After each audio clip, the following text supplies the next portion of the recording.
Well, today I'm going to be talking about breaking our habitual athletic patterns, breaking the plateau, so to speak, that we get caught in from time to time, because we are creatures of athletic habit. We're creatures of habit, routine, safety, and the comfort that we imagine that it actually brings. We dream that we can know the outcome by trying to make our processes habitual. And the fundamental issue with that arises for us in sport, or indeed any performance-based process for that matter, is that the habitual goes against the grain of flow. It goes against the grain of what's happening now. It leaves us open to surprises, nasty surprises at times. So performance-based process cannot be made safe through habitual action, because reality will bring with it cause and effect, action and reaction. Even if you think you're covering all the bases, there's still the element of the unknown. There's still the element of surprise.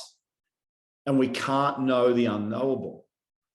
And this is where we get ourselves into strife. We can't use best practice to bail us out of a challenge that comes out of left field. And as we all know, triathlon racing is sometimes left field, isn't it? When the cards are dealt and when we get a hand that we didn't expect to get, we need to be able to accept the hand and adapt immediately.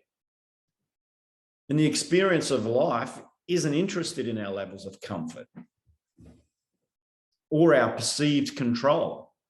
We have far less agency over what happens than we'd like to admit to. But that doesn't mean we become victims. That doesn't mean that we have to give away our power. It just means that we have to get ourselves into alignment with our process as it's arising in this moment. And we often make our training so habitual and so unconscious that it becomes completely predictable. And that's a problem, because racing is unpredictable. Racing is largely unknown. I mean, mechanicals, other competitors, environmental conditions all conspire to make reality feel completely unstable. And that's a lesson that all athletes at some point must learn. They have to give up the control. They have to take their power back by becoming present with the process, regardless of what it brings us, because that's where the gold is. So sport is unpredictable. If you wait until the race conditions align perfectly to the training that you did, then you're never going to experience a lot of great races or a great deal of consistency, right?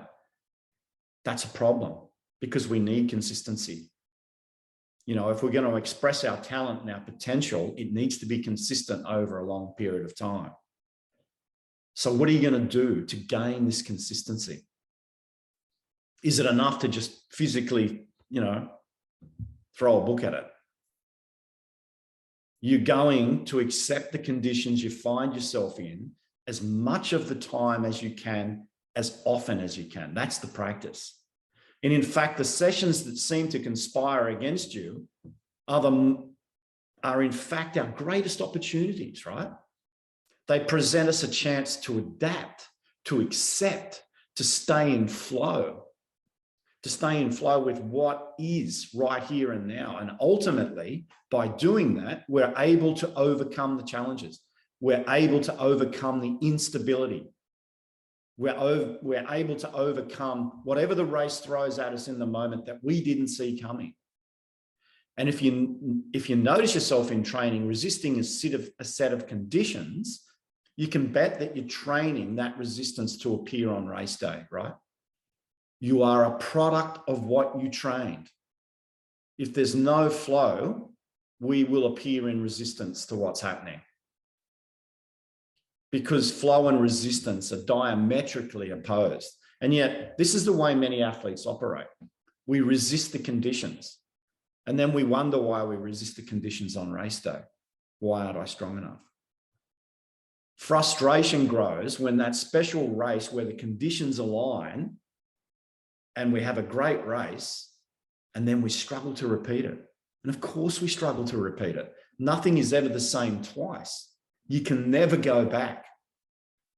So those races that we try to repeat, they can't repeat because they're gone. They're not here now.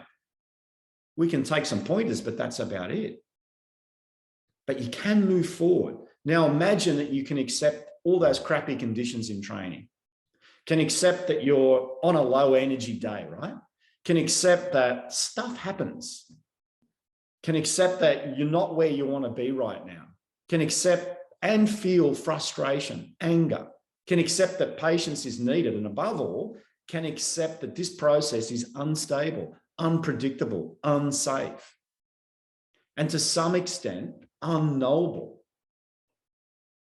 Now, if you can accept all that, then you're surrendering to what is. But at the same time you surrender, you take back your power. You're taking back your power. So the practice is to let it be as it is and do what you can with what you have to work with right in this very moment to the best of your conscious ability. And what does that teach us? That teaches us flow. And you might think that we don't need flow in endurance sport. We absolutely do. It needs to be seamless.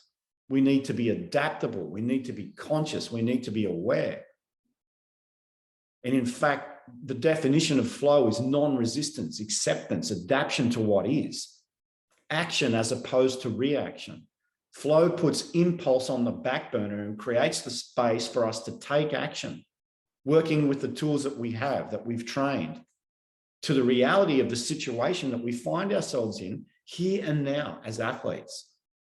Here and now in training, here and now in racing. They're the same places. One perpetuates the other. Likes and dislikes are irrelevant in performance endeavors. Irrelevant. That's the brutal truth that we need to accept. You know, experience is experience as it's experienced. We only believe that our resistance changes it. It does not, it cannot. It simply peels us away from our attention to the process and robs us blind of the potential that's hidden in the substratum of that challenge. And the potential to that challenge is our adaptability, our levels of acceptance, our levels of non-resistance, our levels of presence in that process. So it becomes seamless. So there's really only one A game. How present can I stay with what's happening in every moment? How present can I stay with this process right now, even though I mightn't like it, even though I might actually hate it? The choice is to act or react. One's a movement towards flow and the latter is a mental resistance to what is. One moves us towards flow and the other is a movement to a state of against, into a state of against. We become that state of against. And that's what we need to be keenly aware of in training. Because all of this is taking place in every single session that you do. So I'm advising you to look deeper. It's all there for you, throwing up all the opportunity that you need to evolve and develop. But that can only happen if you choose to be conscious of it. I hope you got something out of that. Thanks for listening.